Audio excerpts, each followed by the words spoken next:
Here is another question and also the answer.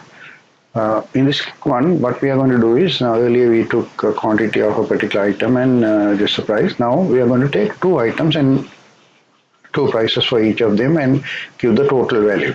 So basically oranges and its price and mango and its price. And then we are going to calculate what's the total and show the value. So that is our tasks for this video. Okay, so let's take a look at that. Now before we look at that, we would like you to take some time and try it on your own and just get some idea, because if you practice only you can understand these things. Okay, just watching alone is not good enough. So if you really want to get into it, please make sure you try it out. Okay, after that watch this video, the balance part of the video. Okay, so let's go into the video.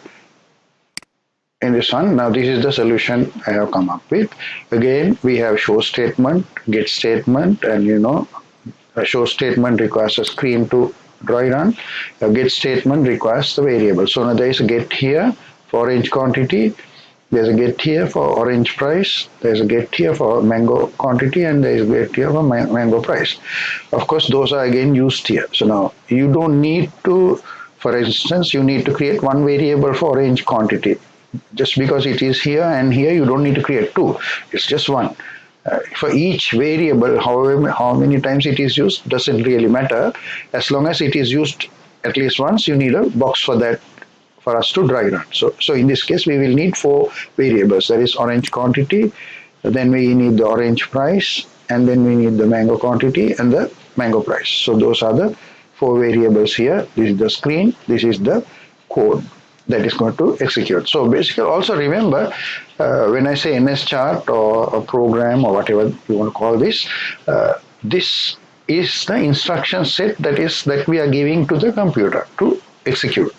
So when it follows these instructions only, the variables get changed accordingly, and you see certain things on the screen and other things start to happen. So in this case, there will be some activities taking place in the variable, and there will be some activities taking place in the screen. Now these are the instructions to do those, right? So even though the variable name is here, we don't, when you assign a value or something to the variable name, we can't put it here. This is only instruction set, the commands or instruction set. So to cater to this only, we have created those variables here.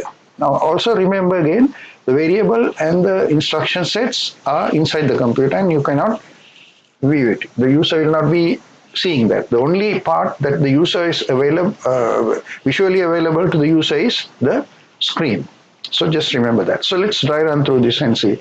Now our task is, we are going to give two items, orange and mango, and we are going to give the quantity and the price for those, and we are going to calculate how much the cost is. Okay, so let's start. This is the beginning of the instruction or the NS chart.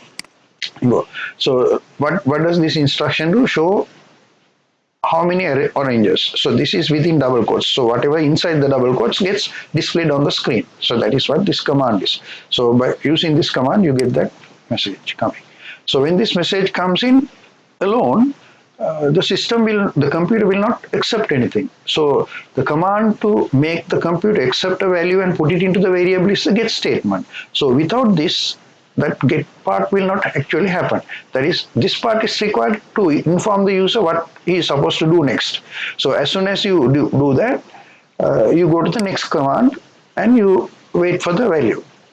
That is why when the user types a value and press enter, that value goes into the orange quantity, which is this variable here. Okay, we don't write it here itself. These are the instruction sets. What you do is you write it in the variable allocated for that. Okay, once again reminding you that this and this part are not visible to the user. We are just doing this for us to understand how the computer works. This is the only area that the user is going to be able to see. Okay, so now after putting how many oranges on the screen, the computer is now waiting for the user to type a value and press enter, and that will be taken by the orange quantity. So let's put 12 and press enter, then that will go into orange quantity, which is this variable here. So this will become 12. Then you go to the next line, and the next line says show enter price of an orange. So that will display. So we had already taken the quantity. Now we are giving a message saying now give the price. So just giving that alone is not enough. We have this get statement which is going to actually accept the value from the keyboard and put it into this variable called orange price, which is this one.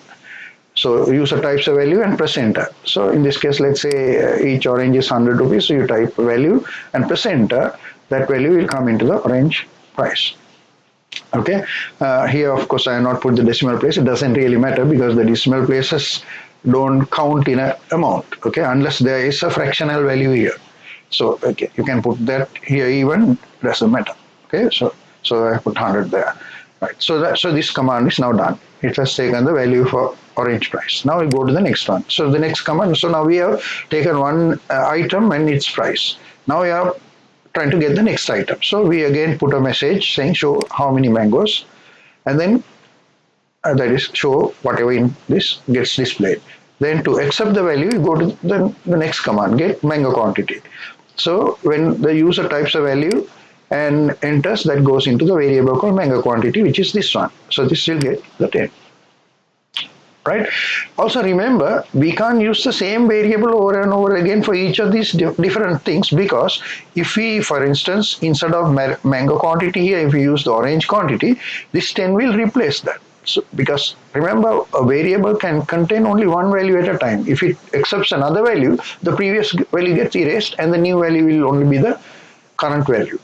So that is why, and since we need these values separately only, we are using different named variables.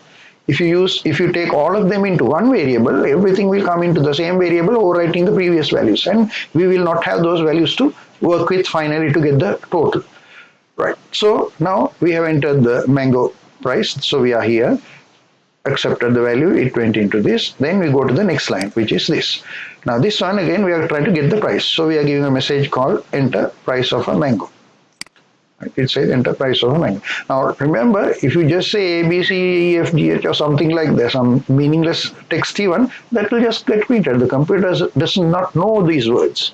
So make sure you put proper messages, because when the user sees, he has to react to that. So we are saying enter price of mango, right? And then you go to the next line, waiting for the mango price. Again, if this is not there, mango price will not be taken into a variable. So this is waiting. So user will type a value, say 150, press enter, then goes into the mango price because of this variable.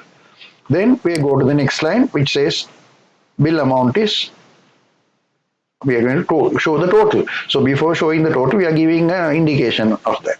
So we are just showing. Even without this line, if we just do this line only, is also okay to just put the total value. But suddenly the total value will appear here. But we want to say this, but some message and give. So that is why we are just putting this message.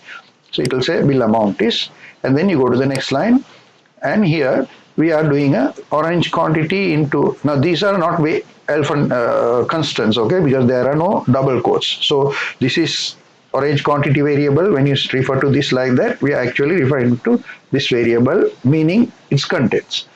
This one is referring to orange price, its contents. This one is referring to the 10, mango quantity. Okay, this is referring to mango price. So what we are doing is orange quantity into orange price, that is this into this, orange quantity into orange price, this into this is 1, and then adding that to mango quantity into mango price, that is this into this, which is this value into this value. So this will multiply 12 into 100, which is 1200. This will multiply 10 into 150. 10 into 150 is 1500. So 1200 and 1500 is 2700. So the evaluated or the worked out value for this expression or the formula or whatever that we are given here is 2700. So what are we saying? Show. So it will calculate this and only show. It won't show these text. If we want these text exactly, then we have to put double quotes around this, then it will just come just like this. But here it's a calculation that is done. So the result only will be displayed, 2700. And then you go to the next line. So here we did a NS chart showing how to accept values and uh, quantity of two different items that we are going to take, and then we have displayed how much that cost is. So if you buy 12 oranges at 100 rupees each and 10 mangoes at 150 each, you have to pay a total of 2,700. So that is what it does. And then finally we add the end. That will bring us to the end of this. So we'll just do quickly another round of this with different values, because I want to show you when you write a NS chart with variables, you can do this over and over again with different values. That's the whole idea. We have not fixed any values here. The values are getting fixed at the runtime by the user, by user giving whatever value he wants. So let's do this again with another set of values and quickly see. Right. So once more we have the same thing.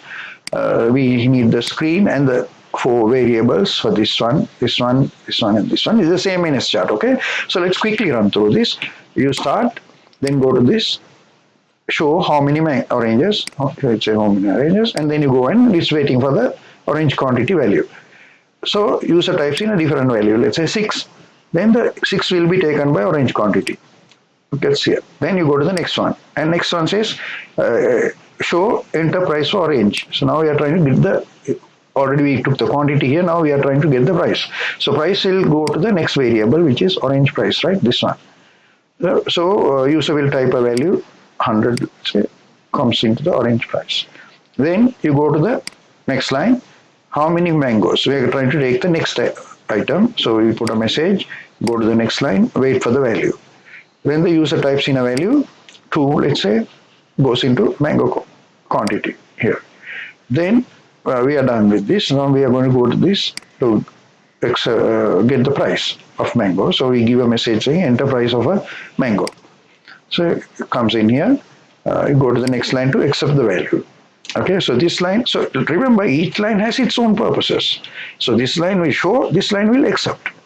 So in this case, it's waiting for the mango price. So you put some value, say 150, same value as earlier, and then that 150 goes into mango price variable. Okay, then you go to the next line. Now we are trying to show the total. So we're giving a message first saying show bill amount is. So it says bill amount is. Then it calculates this orange quantity into orange price. Orange quantity into orange price. These are variables. Into orange price is 6 into 100. 6 into 100 is 600, and mango quantity into mango price is 2 into 150, which is 300. So 600 plus 300 is 900. So this will work out to 900, and this says show.